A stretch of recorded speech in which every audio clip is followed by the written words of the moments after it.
Latest updates ఎప్పటికప్పుడు పొందడానికి big TV WhatsApp channel follow అవ్వండి. లింక్ డిస్క్రిప్షన్ లో ఉంది. నమస్తే, వెల్కమ్ టు ఆకాశరామన్న. నేను మౌనిషా. దేశవ్యాప్తంగా పలు రాష్ట్రాల్లో తెలుగు ఓటర్లు గణనీయంగా కనిపిస్తారు. ముఖ్యంగా దక్షిణాదిన వివిధ రాష్ట్రాల్లోని పలు సెగ్మెంట్లలో ప్రభావితం చేసే స్థాయిలో ఉన్నారు. అటు చూస్తే తెలుగు రాష్ట్రాల్లో విపరీతమైన ఫ్యాన్ ఫాలోయింగ్ ఉన్న పవన్ కళ్యాణ్కి భాషారహితంగా అభిమానులకు కొదవలేదు. ఆ క్రమంలో బీజేపీ జనసేన అధ్యక్షుడిని తన ట్రంప్ కార్డుగా మార్చుకుంటుందా? సనాతన ధర్మ సూత్రాలతో దేశవ్యాప్తంగా ఫోకస్ అవుతున్న జనసేనాని ఎన్డీఏ కూటమికి స్టార్ క్యాంపెయిన్ కానున్నారా? మొన్న తెలంగాణ, నిన్న ఆంధ్రప్రదేశ్లో పవర్ చూపించి మహారాష్ట్ర ప్రచారంలో సత్తా చాటుకున్న AP deputy CM next target ఏంటి?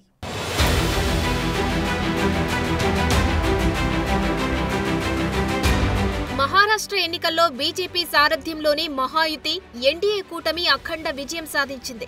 ఈ విజయంలో జనసేనాని ఏపీ ఉప ముఖ్యమంత్రి పవన్ కళ్యాణ్ పాత్రను తప్పకుండా ఒప్పుకోవాల్సిందే. పవన్ ప్రచారం చేసిన షోలాపూర్, పూణే, లాతూర్, బల్లార్పూర్, కసబుపేట్, డేగులూర్, భోకర్ లాంటి చోట్ల అధిక స్థానంలో బీజేపీ కూటమి గెలుపొందింది. ముఖ్యంగా పవన్ కళ్యాణ్ ప్రచారం చేసిన నియోజకవర్గాల్లో అద్భుతమైన రెస్పాన్స్ లభించింది. ఆయా ప్రాంతాల్లో పవన్ సభలకు ప్రజలు స్వచ్ఛందంగా పోటెత్తారు. మరాఠా గడ్డపై తెలుగు ప్రజల సంఖ్య ఎక్కువగా ఉన్న చోట్ల పవన్ ఇమేజ్ ఏంటో మహా ఫలితాలతో వెల్లడైంది.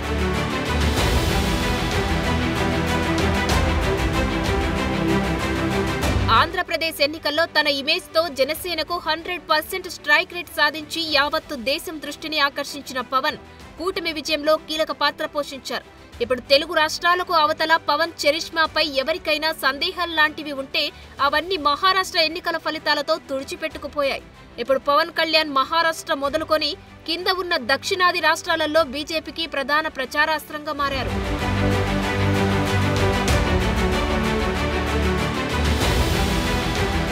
మహారాష్ట్ర మిషన్ పూర్తి కావడంతో పవన్ చరిష్మాను వాడుకొని దక్షిణాది రాష్ట్రాల్లో విస్తరించేందుకు బీజేపీ పెద్దలు రెడీ అవుతున్నట్లు చెబుతున్నారు. వారి కళ్ల ముందు ఉన్న నెక్స్ట్ బిగ్ మిషన్ తమిళనాడు.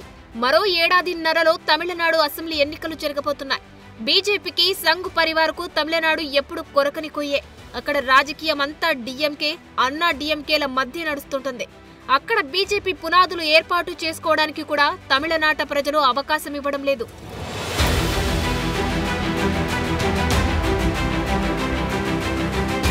ద్రవిడ ఉద్యమాలకు పుట్టిల్లు అయిన తమిళనాడులో బీజేపీ మత ఆధారిత రాజకీయాలు చెల్లుబాటు కాలేదు. రాజకీయ దిగ్గజాలు కరుణానిధి, జయలలితల అస్తమయం తర్వాత పరిస్థితులు కొంత మారాయి. దాంతో వచ్చే ఎన్నికల్లో బీజేపీ తమిళనాడు అసెంబ్లీ ఎన్నికల్లో ప్రభావం చూపడానికి శతవిధాల ప్రయత్నిస్తోంది. ఒకవైపు రాజకీయంగా బలంగా ఉన్న స్టాలిన్, ఉదయనిధులకు తోడు తమిళ సూపర్ స్టార్ దళపతి విజయ్ కూడా సొంత పార్టీతో రంగంలోకి దిగుతున్నారు. అన్నా డీఎంకేతో పొత్తుతో అసెంబ్లీ ఎన్నికలకు వెళ్లాలని బీజేపీ భావిస్తున్నా ఆ పార్టీలో స్టార్ పవర్ బీజేపీకి కనిపించడం లేదు.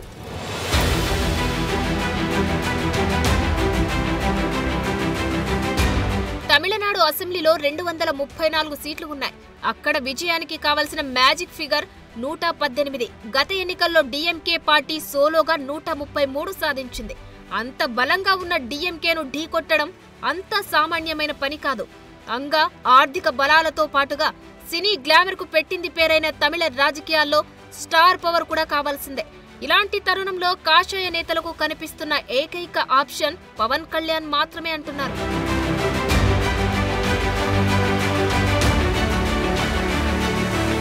పవర్ స్టార్ గా పవన్ ను తమిళులకు ప్రత్యేకంగా పరిచయం చేయాల్సిన అవసరం లేదు. సనాతన ధర్మం బేస్ చేసుకుని పవన్ చేసిన తమిళ రాజకీయ ప్రసంగాలు, ఉదయనిధి స్టాలిన్ ను టార్గెట్ చేస్తూ ఇచ్చిన స్టేట్మెంట్లు తమిళనాట బాగా వైరల్ అయ్యాయి. అలాగే తమిళనాడులో తెలుగు జనాభా కూడా ఎక్కువే. ఇలాంటి పరిస్థితులలో మహారాష్ట్ర ఎన్నికల్లో జనసేనాని హిట్ కొట్టడం, ఆయన్ని స్టార్ క్యాంపెయినర్ గా తమిళనాడులో దించడానికి బీజేపీ రెడీ అవుతున్నారట.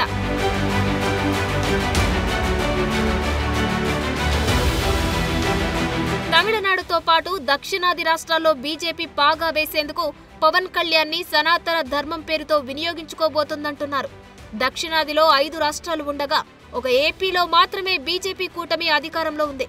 మహారాష్ట్రలో సాధించిన విజయంతో మిగిలిన చోట్ల పాగా వేసేందుకు పవన్ కళ్యాణ్ అనే ఆయుధాన్ని వినియోగించుకోబోతుందట. మొత్తం మీద పవన్ కళ్యాణ్ నేషనల్ లీడర్ గా ఫోకస్ అవుతుండడంతో జన సైనికులు సంబరాలు చేసుకుంటున్నారు.